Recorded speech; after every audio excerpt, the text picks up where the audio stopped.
What is up, everybody? It is Matt. Welcome to another Mikey Monday edition of... So we decided we're going with that, huh? No. Nobody's even watching right now. Jason! Hey! Okay. Jason's watching. Why is it not showing up? Oh, there it is. Hey, Uproar! Second. He made it in second. Is there a prize? Answer your email, Uproar. Is there a prize for that, Shannon? No. Oh, okay. No. He still needs to send me an email for his address. Hey, what's up, Carl? How you doing? Hey, Carl. Did you get the shirts? What's Uproar? I would like to know what that is as well. Yeah, Uproar, what's that from? And by the way, we're shipping shirts out today. Everybody that has purchased a shirt, and Uproar, for some reason... Jason, you already got a shirt. Shh. Your old country or county road, whatever the CR... Oops, I hope I'm not giving away too much. No, I didn't give away too much. But anyways, yeah, I tried shipping it through UPS, and it just... Not UPS, USPS. And it had no idea where you live. What about first place prize? Shannon, tell him what he won. He already won a new shirt. That's not... He paid for that. No, he didn't. He won it for the Green Mile. Oh, yeah, that's right. Okay. Yeah. So what other prize can he potentially win? Nothing? I got nothing. Drawing a blank? I am. Oh, man. We need to think of some more stuff we can give away. Well, I don't know what... Stop trying to give away shit. We're running a business. I don't know what we can give away. You get a pencil out of Shannon's Prisma box. Oh, hell colors. no. What's your favorite shade of Prisma color? Oh, they're mine. We love you too, Jason. I have been hoarding them since high school. Now it counts towards the 50, right? Bingo. No. We love you too, Jason. Yeah. So okay. Yes, Carl. Yes, yours counts towards the 50. I agree. It does. So, Shannon, it's winding down. People are buying shirts. As soon as we get to 50, we're gonna put your lovely face out there on the old interwebs for anyone to see forever. You're gonna be immortalized with your face of the shop gnome. Fantastic. Are you still not up for the idea of me getting that gnome mask where it's like throwing up rainbows? You put that on, and then we'll just have it face towards you the whole time? Yeah, still not a big fan of that. Why not? I thought it was cool. There's a lot of people out there that have videos where they wear that stupid horse head mask. And that thing scares me. Oh my god, that horse mask scares me so much. I don't know. You're right about that. It's almost kind of clown-like. I don't think I would want to work side by side with you with that mask on. It's kind of weird. Yeah, I can imagine. You might as well have the day we do forget to lock the door. What's the guy's name from Halloween? Mike Myers. Mm-hmm. It's kind of Mike Myers-esque, but with a little bit cuter of a sense. There's so nothing cute with that horse. With the rainbow with the gnome? coming out of its mouth. Yeah, well, still, no. No? You don't want to do that? No. Okay. Well, that's too bad. I just ordered you one. You can wear it. I'll wear it. I'm sure you will. Okay. I'll pretend Hey, Samuel's Views. I'll pretend it's a camera shot over to you, and then we'll do the annoying orange type deal. You look like a serial killer. The mouth. You look like a serial killer. And then you can just talk and I'll kind of mimic what you're doing. Killer. What kind of cereal? Captain Crunch? The Reese's Pieces cereal? Captain Crunch? Well, no. It needs to be Rice Krispie Treats because that's the closest Krispie to elves or gnomes. That's true. Correct. All right, Jason. We got. I'll get to your question once we switch over. Actually, we need to switch over now. Jason already has a question. Okay, Jason has a question. Let's go ahead and do this thing and skip it on over. Do whatever whatever I do on this end to transition things. Okay, so we got ourselves a little bit of a question. Man, I love that intro. Isn't that amazing, Shannon? You can't even hear it. You just see the back end of stuff.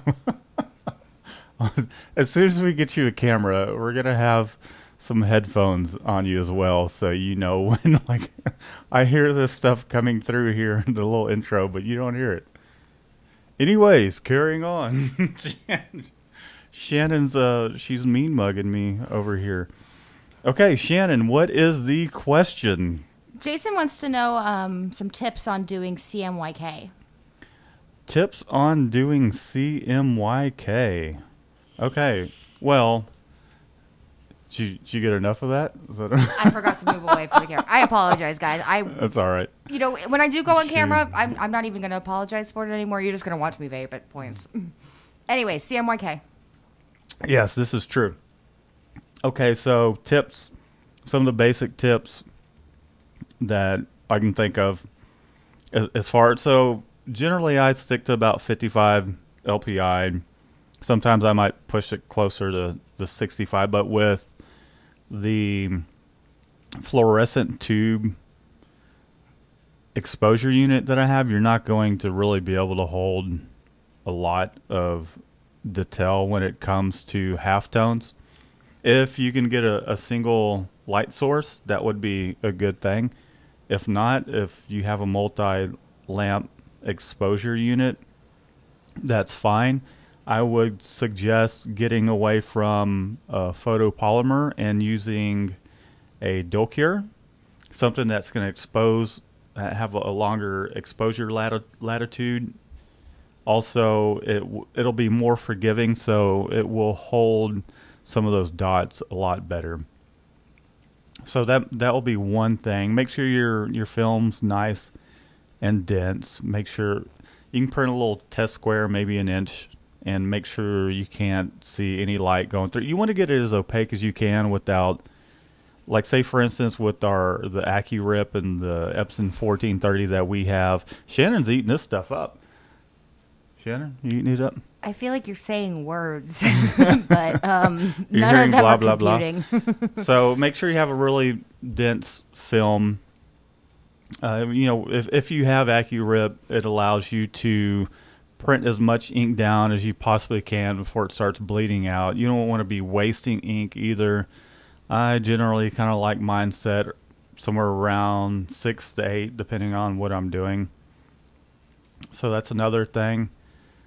And then as far as printing CMYK, once you have it on press, I would start with the black, because if you're doing CMYK, generally you're going to be doing it on a white shirt. Actually, the shirt that I'm wearing here is something we did for promotional reasons. Do you like that? Stop that. So I would start with the black, do print with the black.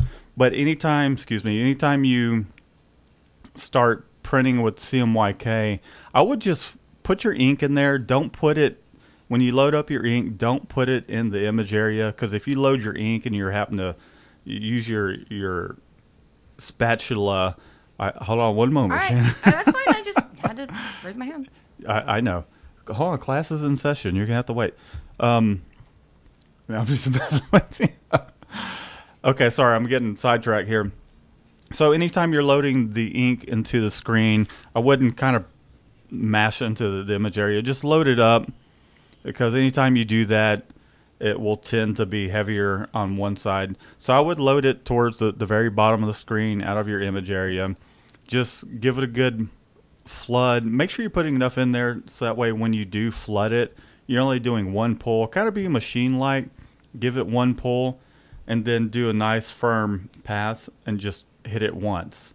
And you'll need to do that a handful of times before your CMYK starts really flowing through the mesh. So use your black, do a print, just do a pull, hit, put it under your flash, use your black to register the screens up, flash that off, that black that you did, and then take your Hey, Eric. go from yellow, magenta, cyan, black. So you're working from lightest to darkest, because if you happen to print it in the CMYK order, your yellow, because you're printing wet on wet, your yellow will start picking up that magenta and cyan. Your yellow will no longer be yellow. It will start turning out dingy. So give that a try, and then, like I said, just put the ink down at the bottom or at the top, wherever you want to put it. I generally put mine towards the bottom or the very far end. And then just give it a pull and hit it. You're going to need to do about 3 or 4 test prints before it really starts flowing out.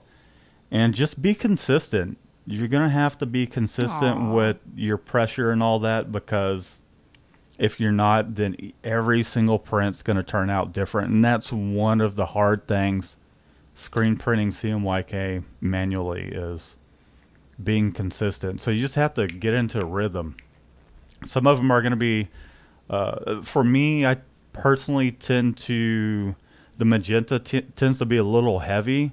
For example, a royal blue, which should just be about 50% magenta and then 100% cyan, it tends to lean towards the purple side. Welcome. So I'll create a curve in Photoshop that will I'll actually pull out some of the certain areas with if you hit Command M or Control M, it will just kind of, I have a curve save, and then a lot of times I just kind of go off a whim, because I'm used to just kind of adjusting those kind of tones, even with process printing on paper. Hey, Mark. You know, it's tricky. It's Welcome. Very tricky. Sometimes I enjoy it, and then other times I'm cursing. I'm like, son of a. We did this shirt order. Well, at least I did. Shannon stayed up all night helping me with an order, and then we had a last minute order that was CMYK. Yo. Oh, yes, yo. One other thing is, if you can, instead of printing on a 5,000 or 2,000 a knit t-shirt, go with a ring spun cotton t-shirt, because that will make the print just lay down so much smoother. We're happy to make it, Inkings. Because with those knit t-shirts, your ink tends to want to kind of sit down in the little trenches. I mean, if you look at it with a microscope, there's some valleys and peaks in those type of shirts versus a ring spun cotton. It's just the way they knit it's different. So I hope that helps.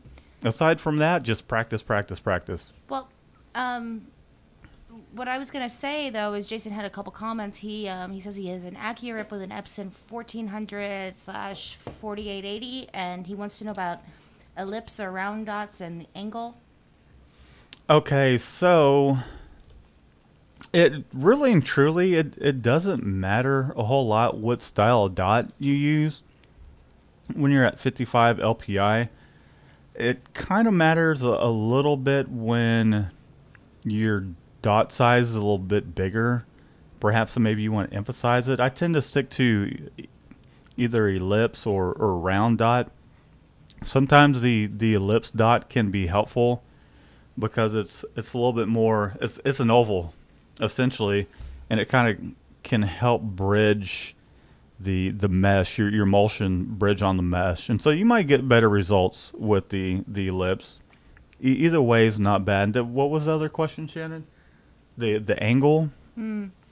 Okay, generally, I mean, 22.5 is the default angle, and I would just stick with that. If you try doing something that's all the angles that are involved in CMYK printing or offset printing on paper, and you try to replicate that on a t-shirt, you're gonna have a weird looking pattern going on.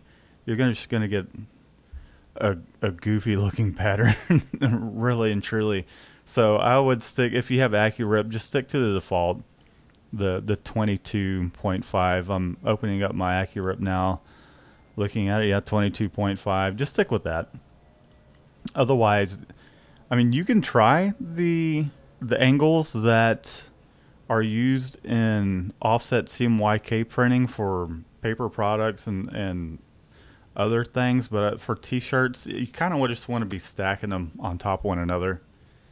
If they're slightly offset where you're getting that little rosette pattern, I don't know. It's never really looked good on t-shirts.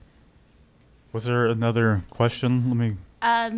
Actually, no, but I did want to say something. Right, Bates, I don't really know what's going on with your dad. I'm sorry to hear that he's in the hospital, and just want to let you know thoughts and prayers for him.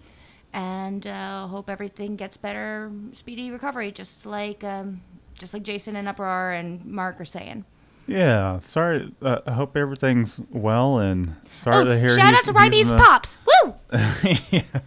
Papa Rye Beats. Papa Rye Beats. Yeah, man. Sorry, he's hopefully it's nothing major. Hope he's okay. That's never easy. Okay, so no, Rye Beats. No, you're fine. You're fine. We're all a big family here. Yeah. Yeah. No, you're not bringing anyone down. We're here to support you, man. Yep. That's what it's all about. You know, I can't say that every day is going to be the best day, and sometimes things come up, and a little friendly moral support. You know, we appreciate you tuning in, and we feel like we know you to an extent just through watching some of your videos and everything. Hey, what's up, Jurassic? Got you playing while we print. Awesome. Do you have it blasting on in the whole shop? Because that would be awesome. Okay, we have a question. Oh, what is the question? Shanny. I mean Shannon, the shop gnome. Excuse me. Well, now that you've asked. Hey, look, we're peeking out today. We got 18 viewers. Woohoo. Shannon, you know what that means? 30 more, and you're in trouble, buddy. I think I've got some time. Anyways, what's the markup on the things we outsource to 4over? The markup on the stuff we outsource to 4over, it just really depends. Gene. There's no set markup. It really just depends on your client and what they're willing to pay and how good of a salesman you are. I think is really what it comes down to. Oh, that's awesome. You could charge 100% if you wanted to, really. Well, really and truly, the markup for us, at least what I try to stick to, is anywhere from about 15 to 40%, sometimes 50%. It just depends on what it is, how bad they want it, how quick you can process everything and get it in their hands. And 4over's quality is really great. I've never really had an issue with them, but it really just comes down to your client and what you feel comfortable. Like, we try to stick around 30%. Sometimes it'll be with business cards. Sometimes if you're competing with Vistaprint and someone's like, oh, Vistaprint this and that, well, then we'll mark it up about 15%. But then we essentially are designing their card, and so we'll charge them an art fee. So that's how you kind of, for us, that's what's worked, is pitching it as, you know, we're designing this card. If they want to do a reorder of something, then you're not really doing anything aside from taking that art that you already have and tossing it up on their website. And that's kind of how we kick it. And don't forget, guys, when you're doing that, like, there might not be that much profit in it, but it's another way of getting the client in the door. So it's another way of establishing relationships, and you never know what they're going to need in the future. And we have another question. Okay, before we move on to that question, something that's really important, though. Oh, okay. Something to keep in mind when you are doing promotional products is to make sure you send your client a proof and have them approve it, because if something screws up towards where if they misspell something, or even if you misspell something, and then I've done it a couple times, even here like this past year, where it slipped through my fingers. As a designer, I look at stuff, and sometimes the words just don't really click. You're kind of concentrating on the design. So in other words, there's more of a risk a lot of times with promotional products, especially if you're dealing with high quantity.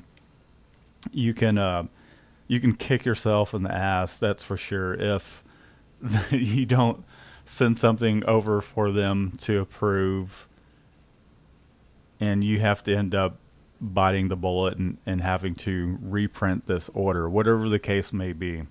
So I would start with small potatoes first. You might get one of those big orders where it's Mark, I got you.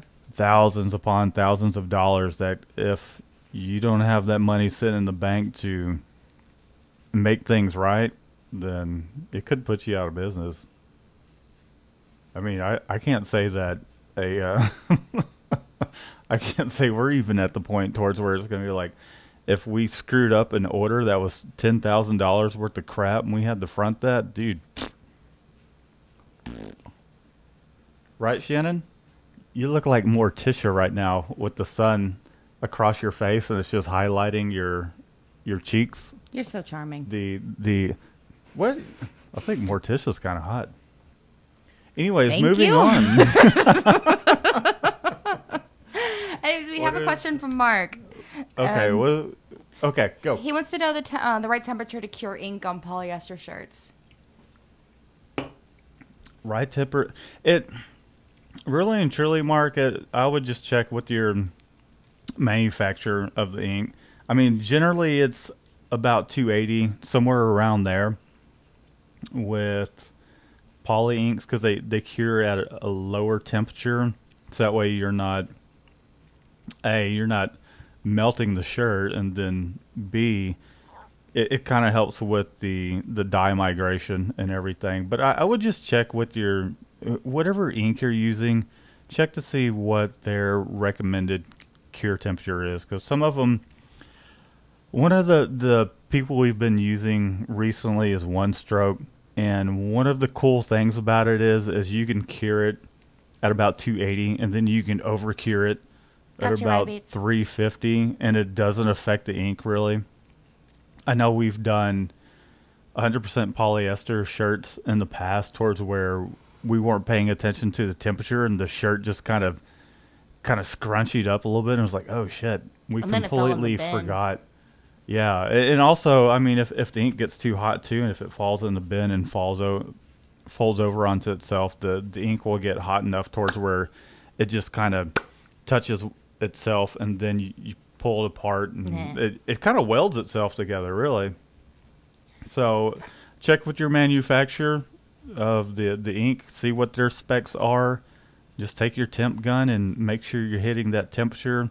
You might want to get it just a little touch higher, or just make sure you're running it at that temperature for, a good 30 seconds or so, and you should be fine. Working to be self-sufficient. What? Sorry, that's the name of the It's okay a second, shut up. I do. What's up, dude? I got to take a look at this. Okay, Shannon, is there another question? Yes, there is. Rybeats wants to know proper way to clean the press, getting all the lint and crap off. Use some press wash. That's what I do. So there's a couple techniques you can use to clean the press completely. I've gotten away from using the spray tack entirely. I used to use a can. Aside from certain small little projects, I've gone to the water-based side of, I don't know if you saw the video, how to kind of rejuvenate it using a little bit of spray. Just water in a spray bottle, sprayed on the palette while it's warm, taking a scrub brush and scrubbing the excess lint. That will kind of rejuvenate it. And you can, I mean, we use our palette tape for about a good 3 months with that method. Palette tape is our friend. Yeah, what happens eventually is the palette tape starts going bad after so many thousands of prints. So palette tape will be quick and easy cleanup for your palettes, obviously. I would use press wash and then just hose your entire press down, and then just take a cloth or paper towels, let it sit for a couple minutes after you hose it down, and then just work your way from top to bottom. And then you can even get a little toothbrush and clean some of the little nooks and crannies.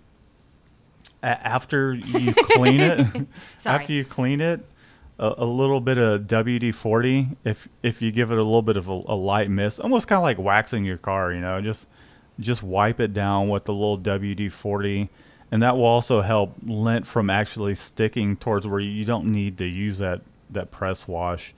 And when I'm saying press wash, I mean it's the same type of stuff you would do an ink color change with.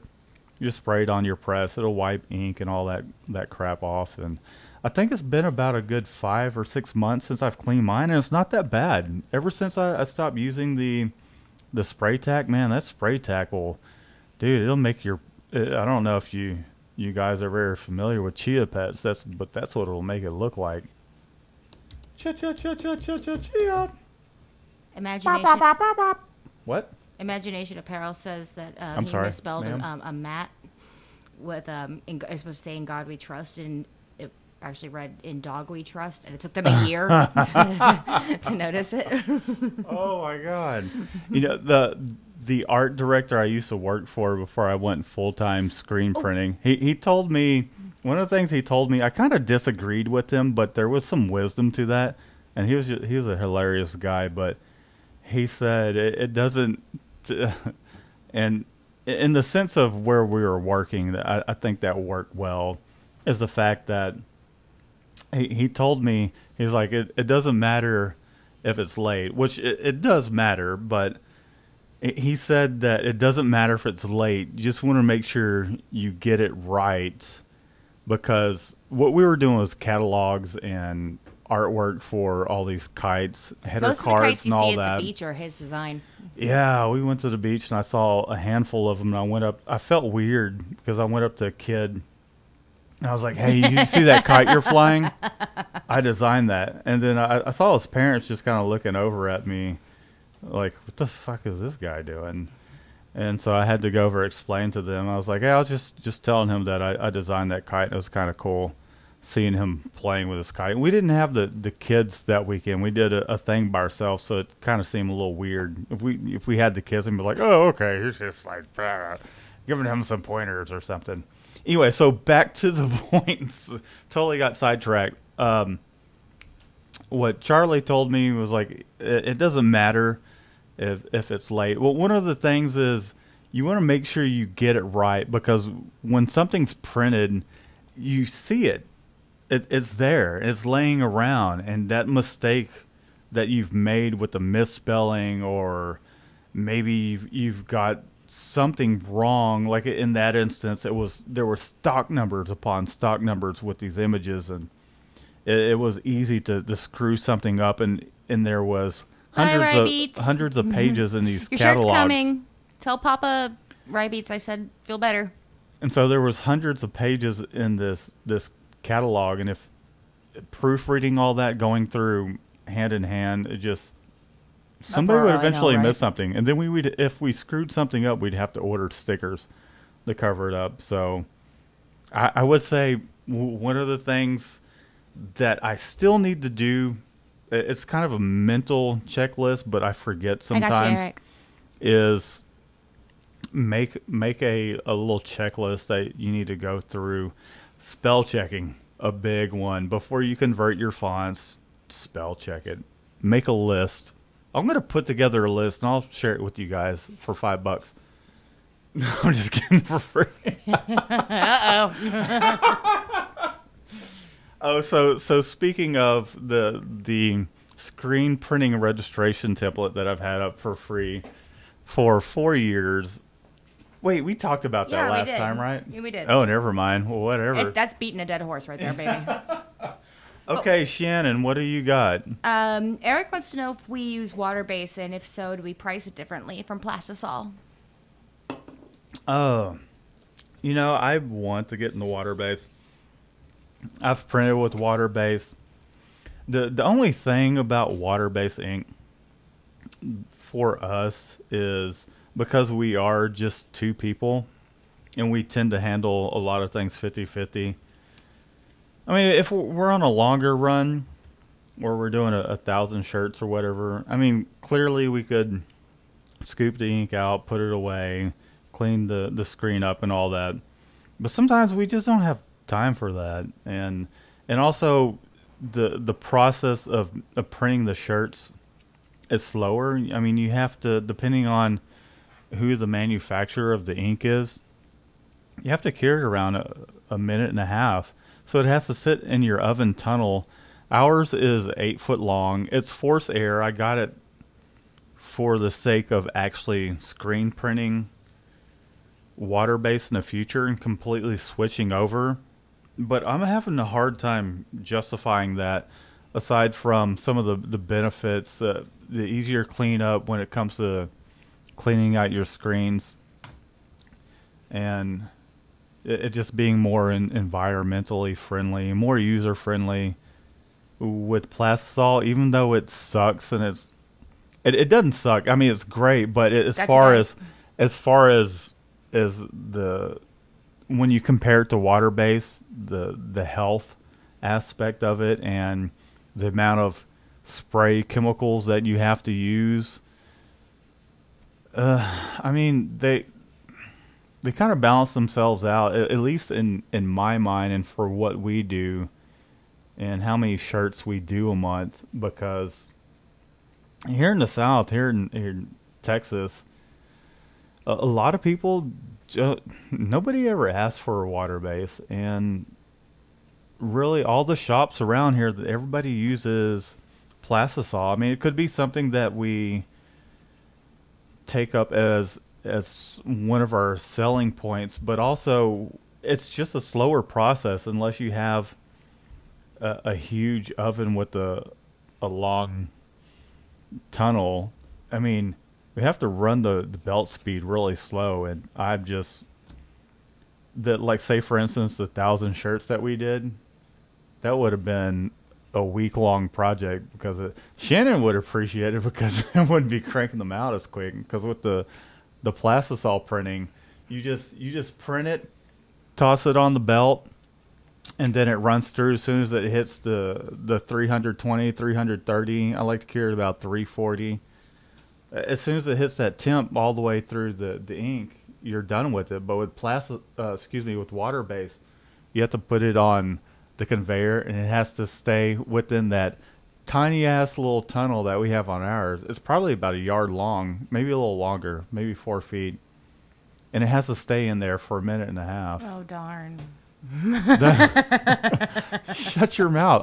I'll stand on the other end and stack shirts while you print.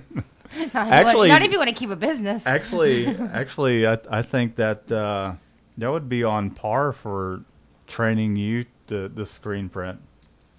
Let's do it. Let's maybe in the slow season when we have the actual time. Okay, so Gene and Eric both want to know: do we charge setup fees, or do we include it in the print price? Most of the time, we charge setup fees. We charge a $20 screen fee. There are some times when clients, certain people, just want to know what the price is, and instead of saying there's a $20 per color charge, we'll just make it. We know Sorry, how much. Jason, yours is always already printed. Go on. We know how much we charge per screen. We'll just factor it in because some people get a little bothered by a screen fee. What's this screen fee or setup fee and all that? But we itemize it. We do a screen fee. There's shops that include it, where it's like an all-inclusive price, but we do it both ways, really. Yeah, we do it both ways. And I noticed before I took over, Matt did have the tendency just to include everything. I did. And when I started taking over, I started itemizing. He taught me how to itemize, but I started seriously itemizing every single thing because a couple of the clients were talking about, we don't want any hidden fees. We don't want any hidden fees. I'm like, all right, fine. You know what? I'm going to list every single thing out there. This is what we're charging for this. This is the upcharge for the 2XLs. This is the screen fee. This is the ink changing fee. This is the setup fee itself if we already have your screens. And it has its advantages in that you can honestly show your client that you're not trying to have any hidden fees or pull something over on them or anything like that. But at the same time, when they see the price of the shirt and then they look at the total, sometimes they're like, WTF. They're like, I don't understand this. Sometimes you just kind of have to read your clients. And yeah, it's reading and recognizing. we do the screen fee separately for the most part. I would say 85-90% of the time.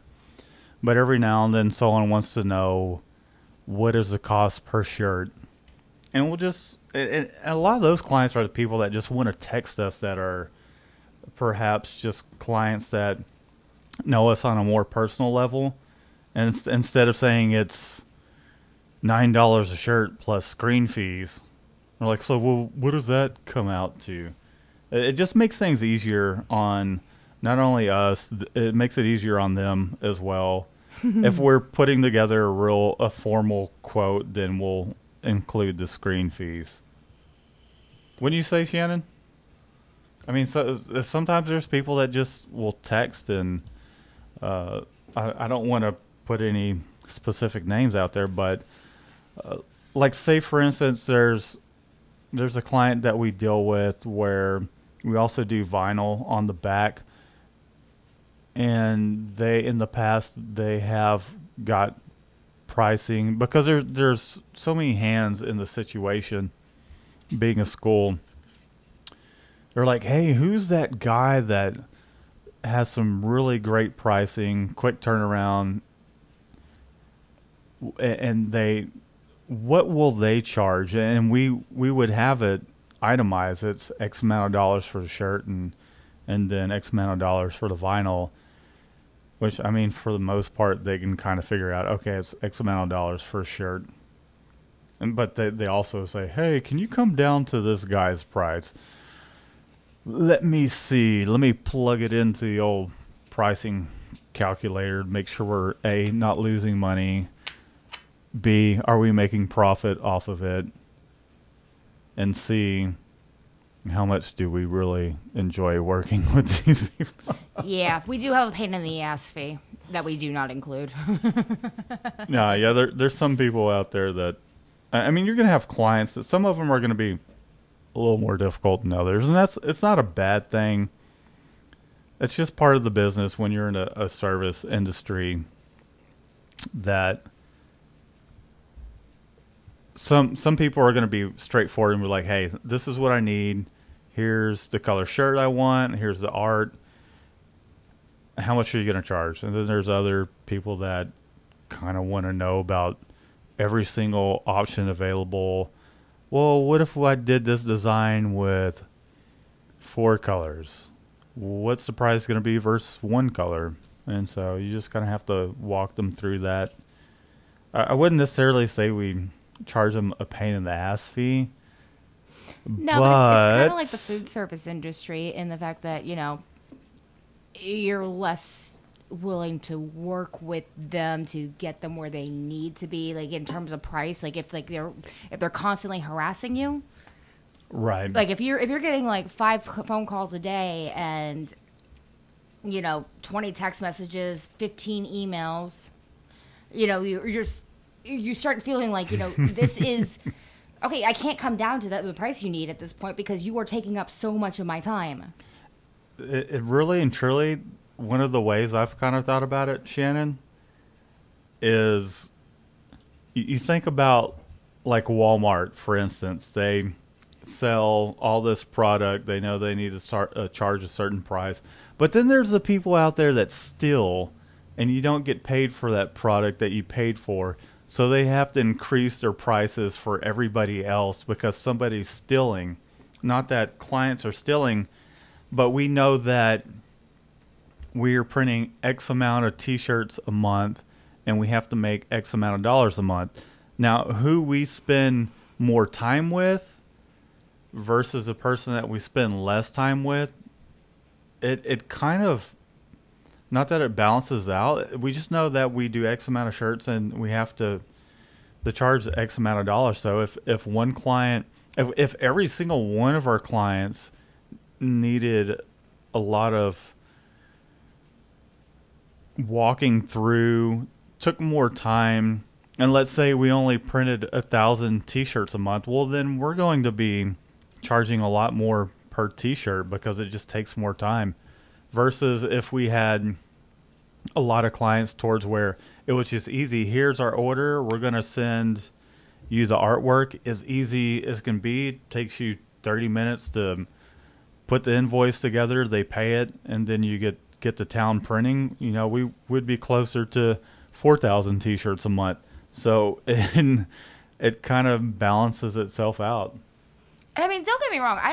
A lot of times the clients that take up the most of our time are we're kind of personally closer with than we are with, you know, the ones that are easy, because we have to spend more time with them. Oop, Right. I just bumped the mic. But we have to spend more time with them so we get to know Mic them drop. better. It's just like who? Oh, I'm sorry. I was just saying mic drop. It just Oh, sounded like yeah. a mic drop. Didn't Well, mean to interrupt you. we get to know them better and everything. It's the ones that are mean. that it makes yeah. it like harder to work with them if they need to be walked through everything and they're just mean to you. Yeah, there's a lot of times. I wouldn't For say the a most lot part, of times. I love the ones that we work with, like, you know, on a On a regular basis. Yeah. Most of our clients we're very happy with. I mean, there's certain clients that there may come a point to. I know I've personally have come to this conclusion where if they're too much to deal with, then perhaps finding another client or two to replace that void, that it's someone easier to work with, where they're not putting crap on you at the last minute, or perhaps maybe they need a lot of attention in the sense that they're not sure what direction they want to go with. They're not sure what kind of shirt they want to go with. They're not sure about a lot of things, and it takes up more time, but yet they want a great deal. I mean, those probably aren't the clients that you want to deal with. And that's happened. It comes up. I'll tell you, and I've never even told Shannon this experience. I had a client when, before I even went full time, she sent the artwork on screen. I made all the colors. It was a 4-color job. It was a 4-color job, white T-shirts, about 36 of them, and she would send them over regularly. And what happened was, one of the orders she sent over, because she didn't have the art correct in the actual file that she sent,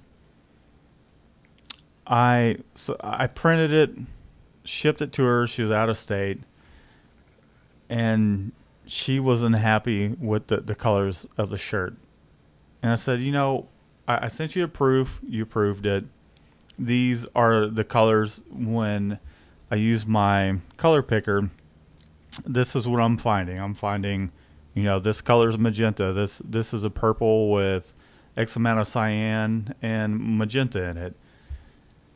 And she went on. She just got pissed and then sent me an email talking about, if I order a cheeseburger and you give me tacos and then try and tell me this is what I ordered and then the tacos are delicious, that's not what I wanted.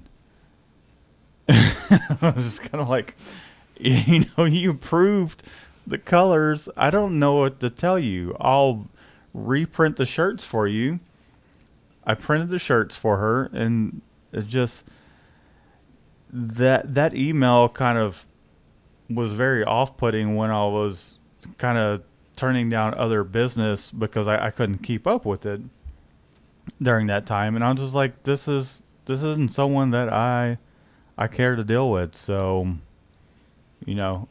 let's make life a little easier. And one of the reasons you're a boss for yourself, if you're working for yourself, is the customer's always right.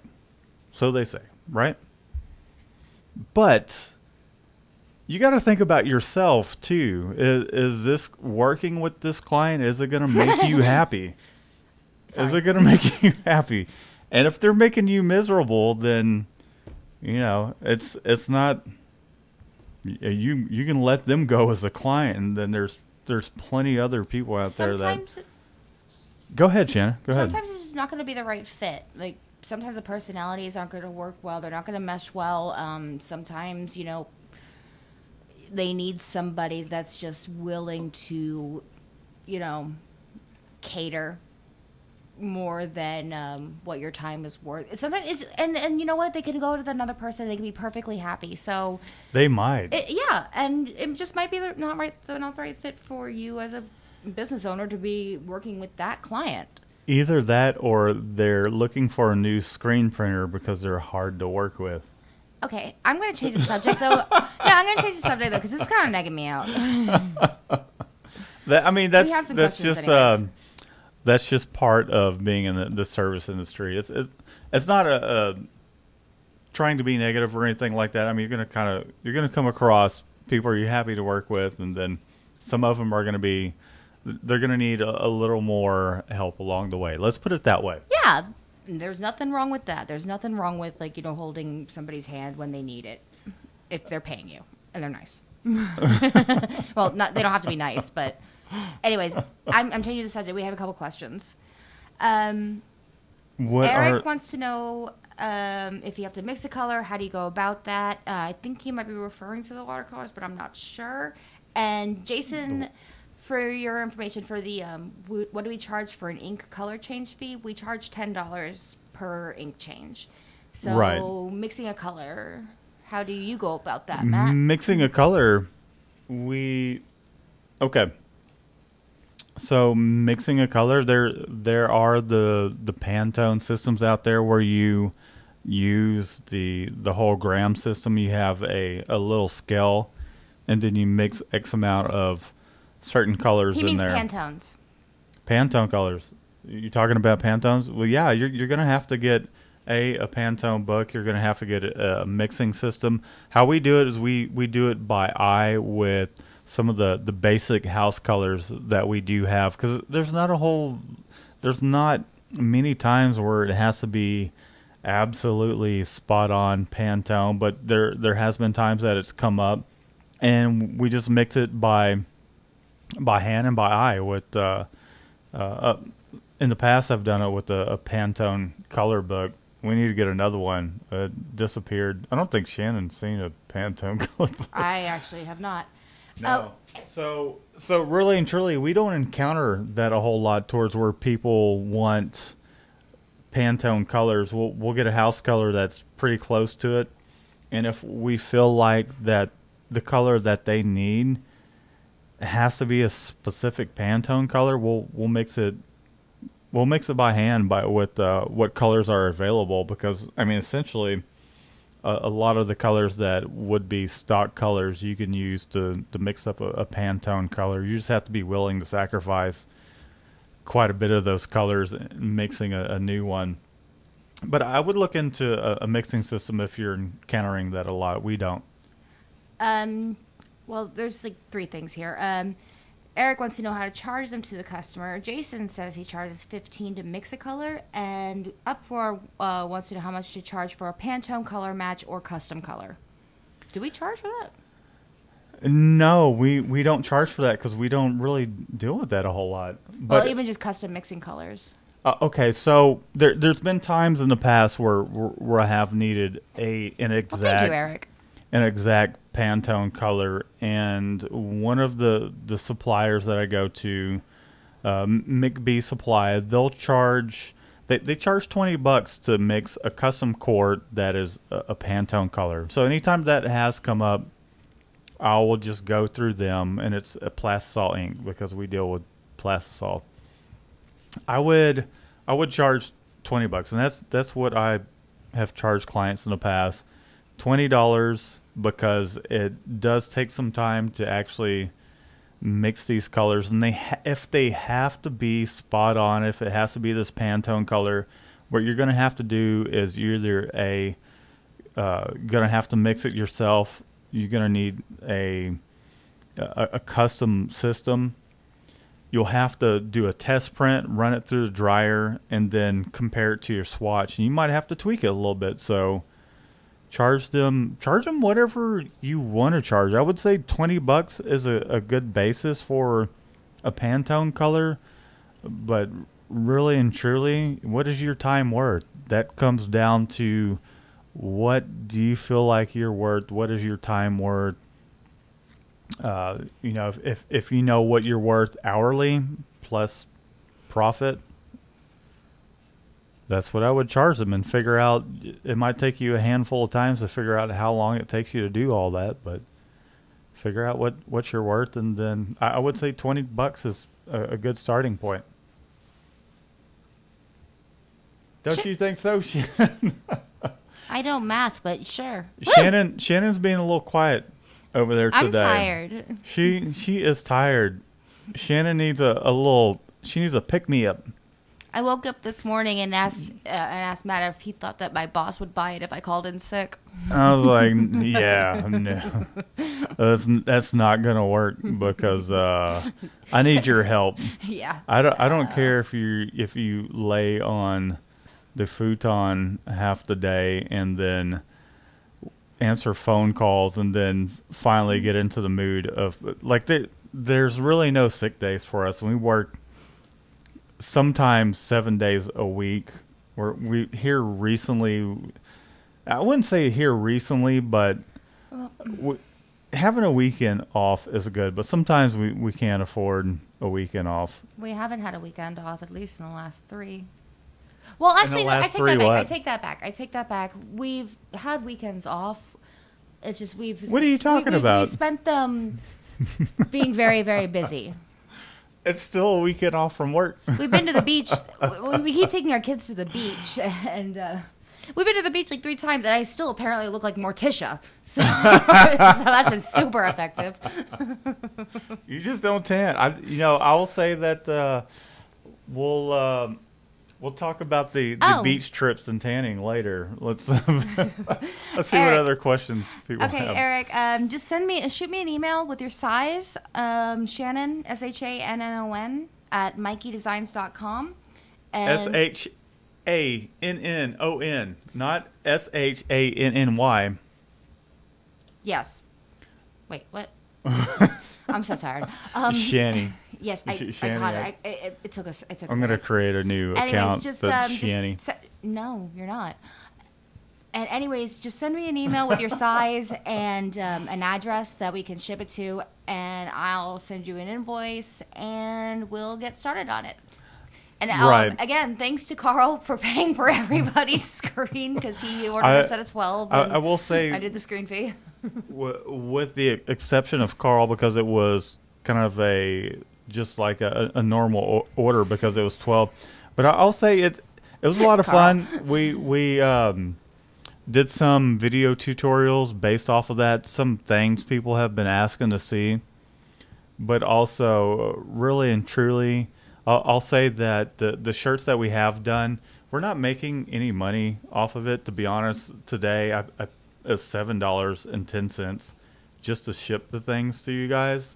So if you factor in the cost of the shirt and ink, we're really doing this because we enjoy all you guys hanging out, and not only that, and we're secretly hoping I'm going to become a mascot. but to get Shannon's artwork out there because she is absolutely thrilled that you guys won her T-shirt. Hi, Patrick. So. I'll get you in a second. Okay, so Shannon, other questions? Carl wants to know what happened to Janet. I don't know. I just keep stealing her coffee. She's probably on the hunt for me. Patrick wants to know. I called Shannon Janet not that long ago. I can't remember how long ago it was, and she was kind of tired. We had been riding in the car back and forth, running errands on the weekend, and she was a little tired. And I called her Janet, and she didn't even catch it. But anyways, go ahead, Janet. You did what? I caught it that time. You're hilarious. Go ahead, Shop No. There we go. Patrick wants to know what we use for emulsion remover and ink remover, or do we suggest a all-in-one? The all-in-one you're going to use for a dip tank. So if you have a washout booth and you're using a spray bottle situation, don't use the all-in-one. I'm not stuck to any particular brand.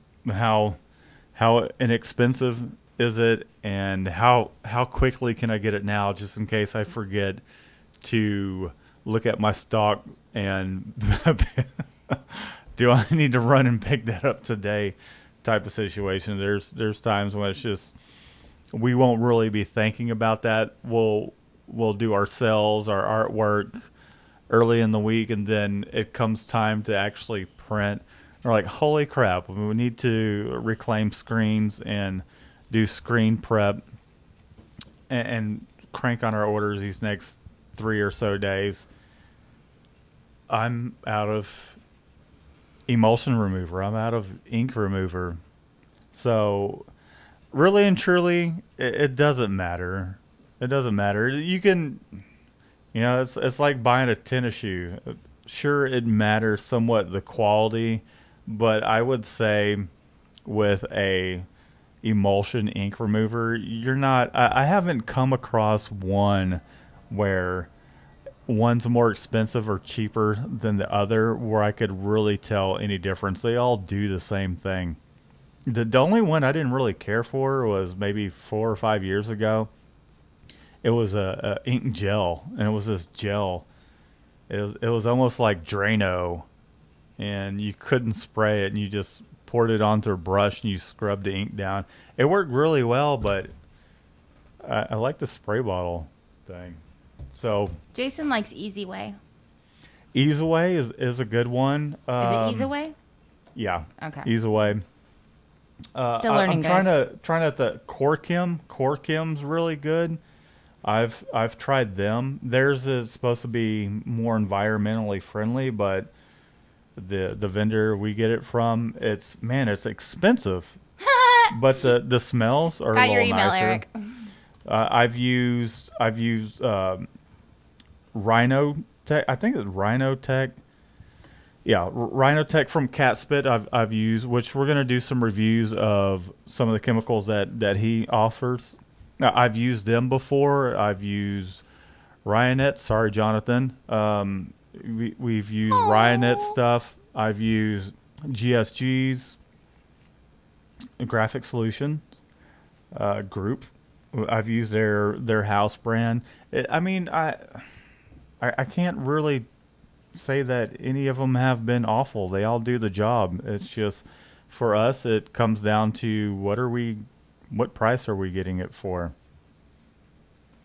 So use what you can get and see how it works out for you.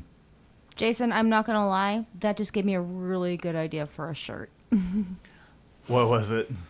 He's like, he talks about he uses the spare bathtub. It looks like he's murdered a Smurf, a Kermit, and a unicorn. I think my next shirt I want to be is Save the Unicorns! Oh my God. When I first started out, I used the driveway, and the driveway just became awful looking. Glad to hear it, Patrick. That was the point when I realized when your grass and your driveway change a completely different color, and there's multiple colors all over the place, but then it starts taking on this grayish pink form. That's when I realized I was like, okay, I have to A, get a power washer. B, I think the power washer was the first thing I got, and then the washout booth, because it will make a world of difference. And I mean, if you're doing them in your driveway, your bathtub, or whatever the case may be, even if Rye Beats knows what I'm talking about, if you're still tuned in. He's gone. Just putting a 5-gallon bucket underneath that washout booth and then just pouring that into the toilet. I mean, you might, depending on your area, that might not be cool. If you have a septic tank, especially, I wouldn't do it. But here in old H-Tizzle, it really doesn't matter because they clean all that water anyways, and I'm not flushing heavy waste. So anyways, go ahead. Speaking of, though, if you guys haven't seen it, Matt actually does have a really cool video on a water filtration system. Yeah, it's a water filtration system. And, normally those are like, what was it, $1,200? Oh, that's starting out. They're probably about $1,200. Yeah. Others are about $2,500. It depends. Yeah, and Matt put his together for what, $100? Yeah. Well, About 125. About 125. The water pump itself. Actually, yeah, it was about 125, somewhere around there. So if you guys are still interested in like all those water filtration type things, Matt has a really cool do-it-yourself video on that. If you guys want to be, I don't know where it's going with that. I'm so tired. In other words, I put together a kind of a homemade.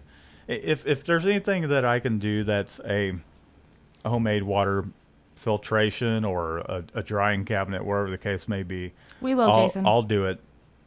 And essentially, it's a sump pump with a I forget how many. I think 27-gallon container with the 5-gallon bucket. Check it out. You'll see, and it works really well. It's actually time to change out the filter because it's working so well and holding all the heavy sediment quite well that it's time to change it out again. It's been about a month and a half, and it's time for a change. Does Jason have a question? Shannon, the shop gnome. No, he just wanted to tell everyone what's going on with Rybeat's dad. Oh, okay. Okay. Well, so yeah, thoughts and prayers go out to Papa Rybeats. Yeah. We'll keep you. We'll keep Rybeats. We'll keep Papa Rybeats in our thoughts and prayers and everything. We hope everything gets better. Night, Carl. Good night, Carl. It's good hearing from you. We appreciate you tuning in. And we are about to wrap things up here. We're finishing early tonight. What I need to pay more attention to this because I think that's the topic from last time around. It's the Shop Talk Live registration template. Yeah, blah, that's blah, last blah, time.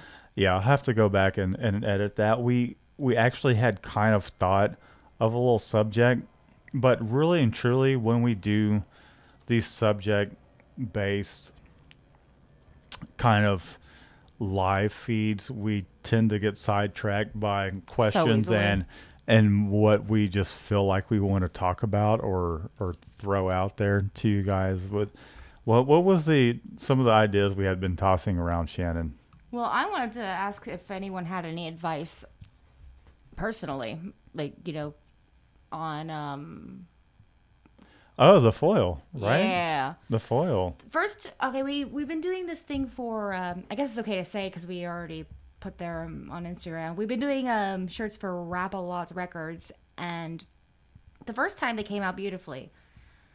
This time, the gold foil, not so much. My personal theory is that we were just speeding through it, trying to get it done, and we didn't wait for it to cool long enough. Matt's personal theory is that the heat press just sucks. Well, there was two things. There was two things that yes, I Jason, really that's actually what we're talking about. That was kind of contributing to it. The wind temperature was really high that day, and it was kind of just whipping through the shop. So I think the film was kind of blowing up around where the corners were at without it just properly cooling and us setting it aside and then be able to peel it when it was cold. But also with some of the heat presses, like ours is a pretty inexpensive heat press, and I just don't think that even though it's a 15 by 15 heat press, I just think that it has some pretty cool spots around the edge of the press. So I think it's probably a combination of those two things.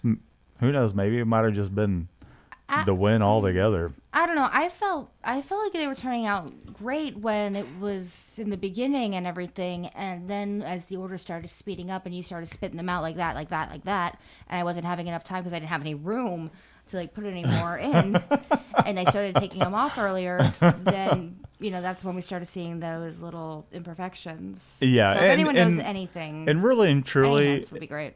It wasn't that bad. What was going on was the very tip of the corners on the outside. If you imagine a circle, it was just kind of the graphic wasn't there 100%. I would say it was there about 97, 98%. It fell off a couple times. Yeah, and in those cases, we would just put it back on the heat press, and a lot of times that would fix it. Sometimes it wouldn't fix it, and we would just have to kind of suck it up. And it was like, okay, we screwed these up. Uproar says that Vega Print has a really good video on it. We'll have to check that out. Vega, okay. Cool. Okay. We'll have to check it out. He's got a nicer heat press though, so that might be reassuring me that because he's got one of those Hottronics. I watch his videos as well, and they have a Hottronics auto clam with the magnet. Ours is like the $300 version where you have to kill the thing in order for it to clamp. You're like, and that might be one of the things too. Is just the mechanical way that it actually releases from it might be an issue too. Uproar asks if we cured the adhesive, then heat press foil, and then wait for it to cool and peel off. I don't think I waited long enough to peel it. Honestly, Okay, I think I was in too much of a rush. I think that had a lot to do with it.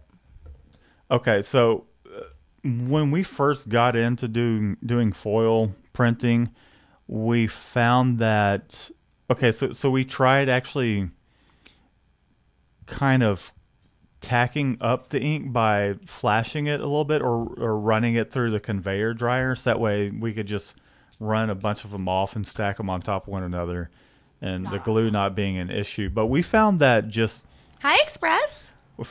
straight up printing the glue onto the shirts and then with the conveyor dryer off, the heat off entirely except for the belt, I would print it, stick it on the conveyor just to get it down to Shannon so I'm not having to walk back and forth across the shop.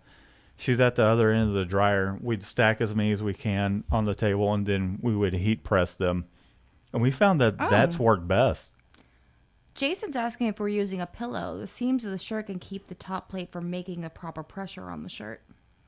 We aren't, and we might have to give one of those a try. I mean, it has the padding on the press underneath it, but I do see the benefit at times with the pillow. The only issue is our press is not one of those presses where you only have a knob to adjust the pressure, not necessarily the height. So we might have to give that a shot.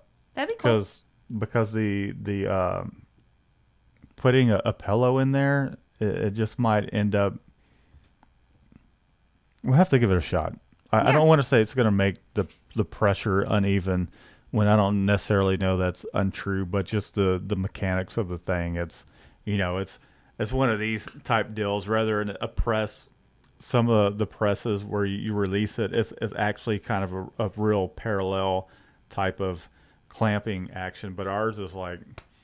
It's like a gator's mouth. Okay. A gator. Well, Patrick agrees with Jason. And, okay, guys, I got a question for you. Has anybody else had issues lately with Gildan shirts having holes in them? Because we've had to get rid of, I haven't seen this in months. It's been months since I've seen a hole in, just our blanks. But we had to get rid of, 4 different shirts this last week. Not only with Gildan though, that's also been with the Bella Canvas, but it's been through a certain distributor. Yeah, it was with a certain distributor. I don't know if that was just a fluke.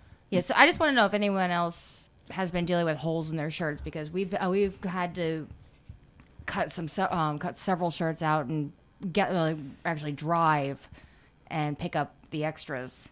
I'm gonna say who the distributor is. It's TSC. But it may or may not have anything to do with them. It probably doesn't, but it was through TSC. It could just be that it was a fluke towards where one order, a couple of the shirts were crap. Another order, a couple more were crap. I mean, they already had holes in them. There's been times I've got shirts from TSC. It could be the way they store them. It might not even be. Who knows? It could be rats or Imagination says he's found holes in them.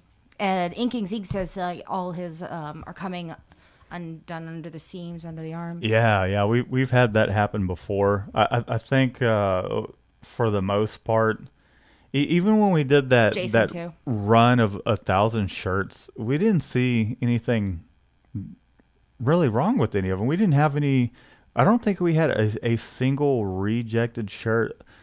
aside from it was just like, hey Matt, And there were stains. press harder on the red overprint, which we'll upload that video when we're doing the second set of 500. Aside from that, and it wasn't even really an issue where it was like the print was bad. It's just we're printing down using a 110 and then a 200 on top of that. So it was just kind of filling in those little just valleys in the knit of the shirt. Okay. But there wasn't a single shirt. Do you recall single shirt out of that 1,000? That's Panda. Oh, that is Panda. Hold on 1 second, guys. Sorry, guys. We have a client / friend coming over. The one I gave a shout out to last weekend. We're still doing our live, just so you know. I just got back from Chicago. You just got back from Chicago? This is Panda, guys. He's the one I gave a shout out to last time we did his shirts, and he just did a show in Chicago. Yeah, see, there he is up there. I'm not getting, no, don't you do it. Oh, you're like me. Okay. Yeah, he is because you remember when we were playing out in the shop, and I was like, here, take a video of us playing in the shop. Mm-hmm. And he's like, I don't want the camera on me. And so you had the camera off to the side, Until but he then you stopped got paying him attention. a little bit. And then the video log where I got him in there, he's like, Shannon goes, we got Panda in the video. And he's like, what? I was in there? And he won't let me call his mom Mrs. Panda. That's right. All right, guys. Well, looks like our time is up, so we're gonna head out. We're going to wrap this up. We really appreciate everyone that's tuned in and has been hanging out with us as usual. There goes Panda right Matt there. makes me He, look buff up in here. yeah, you do. Dude, you look swole. Oh my God, there are people watching. But we appreciate everybody that has tuned in. Don't forget to, if you're new to the channel, subscribe over here by hitting this little doodad with my mug on it. Yep. And to go over to our Facebook page, give it a thumbs up. Follow us on Instagram and check out some more of our other videos. And we're going to get out of here. Shannon, do you want to say anything before we take off? Zookeepers have to force pandas to have sex and mate. Jesus Christ. Great. Yay. It's true. She's always got some Because they're sort too of... lazy to do it themselves. She's always got some sort of interesting fact that... All right, guys. Well, it's been fun. Until We next love you, time, hearts. We'll see you later. Bye, Chief Lots.